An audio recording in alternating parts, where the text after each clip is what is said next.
Hey guys, it's Tony Thompson.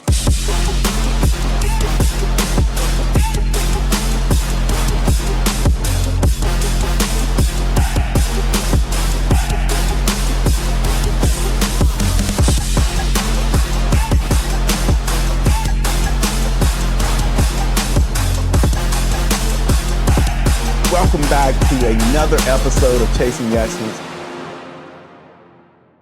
Hi, everyone. Welcome back to another episode of Chasing Excellence. I'm Tony Thompson, your host for today. I'm excited to be in Indianapolis, Indiana, and I have a very, very special guest with me, an originator in the local market, Jeff Dettelbach, with Hallmark Home Mortgage Powered by Fairway. Jeff, first and foremost, I apologize if I didn't quite get the name, so pronounce the last name. You're really close. Dettelbach. Dettelbach, Yeah. German, Dettelbach. So Jeff, first and foremost, thanks a lot for taking time out, man, to have a conversation with me and really just share a little bit about your journey, your why, and this beautiful Indianapolis market that we were seeing here today. Before we get started in the presentation, you're a mortgage loan originator at Hallmark Home Mortgage here in Indianapolis, powered by Fairway. Mm-hmm. How long have you been in the industry? So I got in the industry in 1992. So 34 years. Wow. Yeah. As of Sunday. Oh, wow. Yeah. Congratulations, man. Yeah. I got to raise my cup of coffee to that way. Yes, yes. So yeah, I got right into it out of college. I went to IU from 87 to 91. Okay. Go Hoosiers. Okay. Mm-hmm. Yeah, I was down towards your neck of the woods here a month ago. Okay. Good. Well, for those who may not know information or a little bit about Hallmark Home Mortgage, just share a little bit about who you guys and what do you do.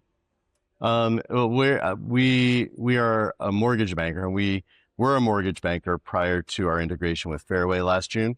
We were doing about $1 billion a year in mortgages, and my wife and I were Julianne. We're doing a decent chunk out of the business there, usually in the top, typically the top 2 or 3 originators, but consistently within the top 5 in the company. And now since the integration with Fairway, we're on a much bigger platform, and so there's a lot of wonderful originators with the company too across the country. That's just more inspiration. It is. That's just more inspiration, Jeff. Yes. Yeah.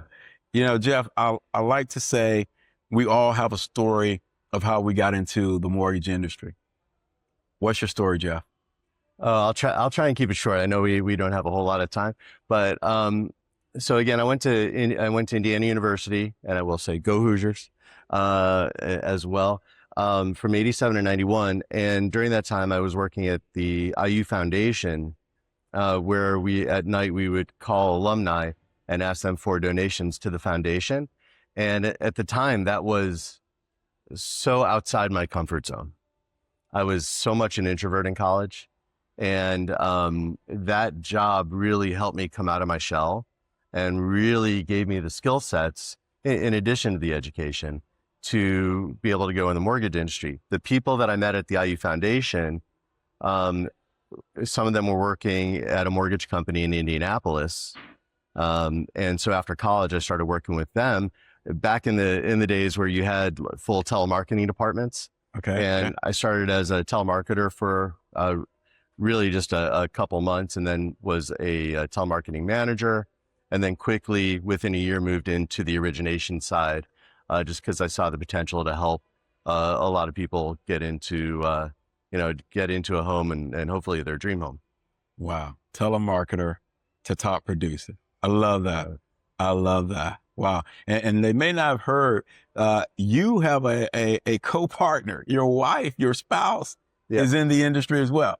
Yeah. Julianne and I met in the industry around 2000, and after a while, we started dating, and then eventually got married. And we used to have 2 4-legged kids, and now just 1 4-legged kid, but hopefully another on the way. Her name's Nala. Okay, good. Love that. That's beautiful when this industry is brought together so many people in terms of meeting that special one. So congratulations. Thank you. Jeff, you're doing, for the Midwest, I like to say really great numbers, about 36 million, 100 plus units a year. Again, every market is different, but that's a pretty good market. So congratulations on your success thus far. When you look at your success, what would you say, Tony, my secret sauce is what? Oh, I don't want to sound boring, but a good part of it is just good old fashioned service, just taking care of the clients, doing the due diligence up front, making sure there's no hiccups along the way, making it easy on my realtor partners and my financial advisor partners and my attorney partners so that I'm a good reflection on them. Great. Let me ask you a question. Doing the volume that you do, being in the business for as long as you've been in the business, there are highs and lows. There are good days and bad days. I know we've been in this business for a moment ourselves as well. How do you stay motivated, Sean? How do you stay motivated, Jeff? Some days it is very difficult, but I've got a certain steamroller rolling right now, and while I am very proactive about seeking out new partners and new business, I'm very fortunate to have business coming in on a regular basis. And, I enjoy it. I enjoy the numbers. I enjoy helping people. I enjoy the puzzles. I mean, I like the easy deals, but it is a lot of fun to help people that said, well, I couldn't get approved. I was told to call you. And it's fun to help those people out and get them into a home that they thought they couldn't get into, or figure out, one of the pet peeves is, okay, you see on TV or on media, press a button, get a mortgage. It just doesn't work that way. Mm-hmm. You don't press a button and get a mortgage. That may occur for 5%, maybe 8% of the people out there. But for the other 95, 92%, you need some hand-holding, some guidance, and being able to figure out those puzzles. Great. As we stated earlier, you've had a really great career here in Indianapolis as an originator, actually your spouse as well on the team. Mm-hmm. Recognizing that this is a very competitive market, competitive industry, highs and lows, ups and downs. Jeff, what would you say to that one person out there that is like, man, I'm trying to get to that next level, but it's just I'm not hitting it yet. What advice would you give to him? Probably to an extent, some advice that I have not fully embraced myself, which is take advantage of the technologies out there. Have a certain amount of nest egg that you can invest in your own business, and then it will get that steamroll rolling for you. But also, you do also need to have those personal connections, and just be authentic. Yeah. I'm sure my friends and family would say there's a lot of times where I can come across maybe a little cheesy, but for the most part, I really just try and be authentic and sincere in how I go about business. One of the things that you said, two things that I think are nuggets. Every once in a while, when I hear something, I call them nuggets, because along the way in life, if you gather all these nuggets, you'll have a gold mine. And the first nugget you mentioned, I think it's important for our viewers to know and remember, is always reinvest in your business and yourself. The most important thing that you can do is invest in you. And oftentimes when I, hear people and talk to folks that sometimes have been in the business a moment, I'll just use that term. They're like, oh, well, I know everything. There's nothing for me to learn. I've been doing this business. I can do it with my eyes closed. But this business has evolved and will continue to evolve overnight. And you have to focus on constantly being a learner, a student of the business to really elevate your life and the impact that you want to make. And most importantly, let's be real, the money you want to make as well. And so I heard that and I love that. The second piece was being authentic. Like in today's market, just being authentic goes a very long way in terms of connecting and resonating with individuals. And so from that standpoint, I love those two nuggets you just shared with us as well.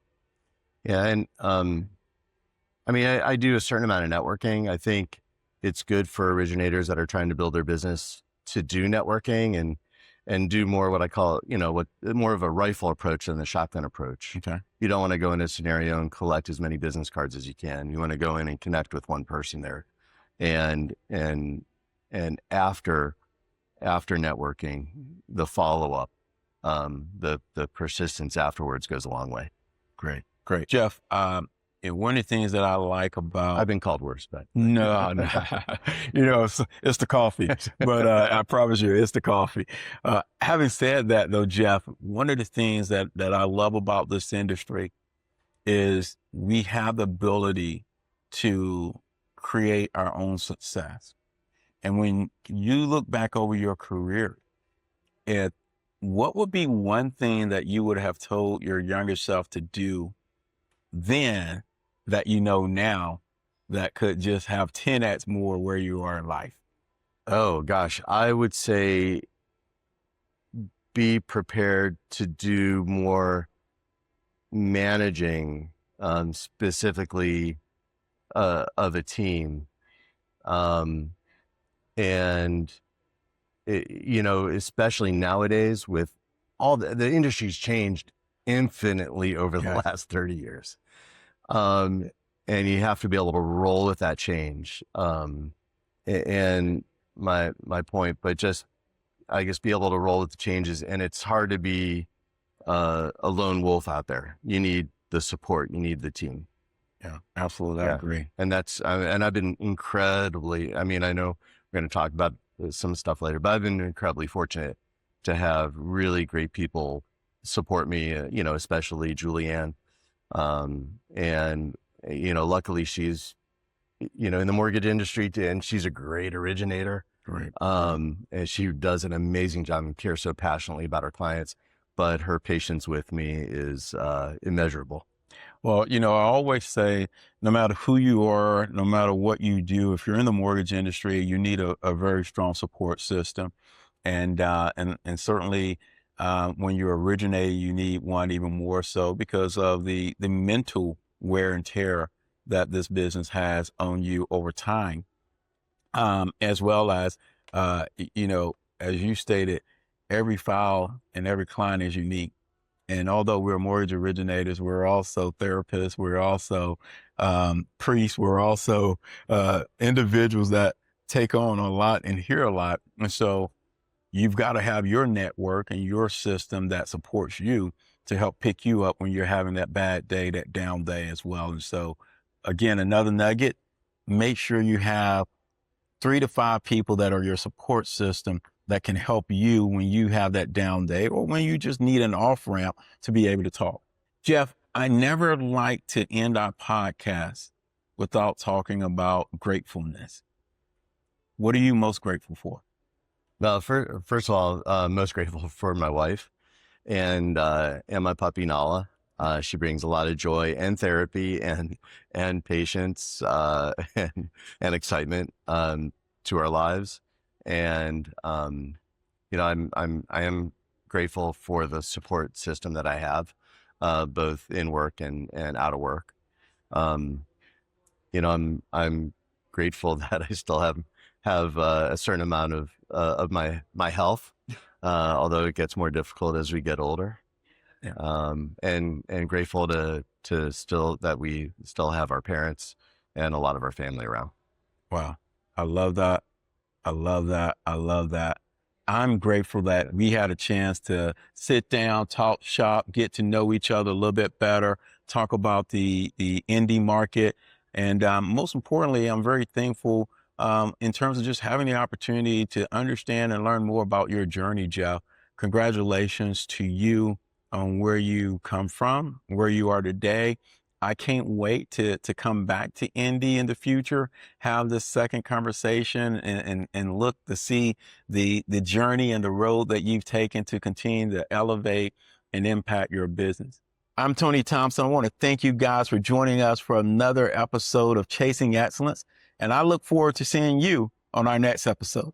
Take care. All right. Thank you, Tony. Whatever is necessary. Chasing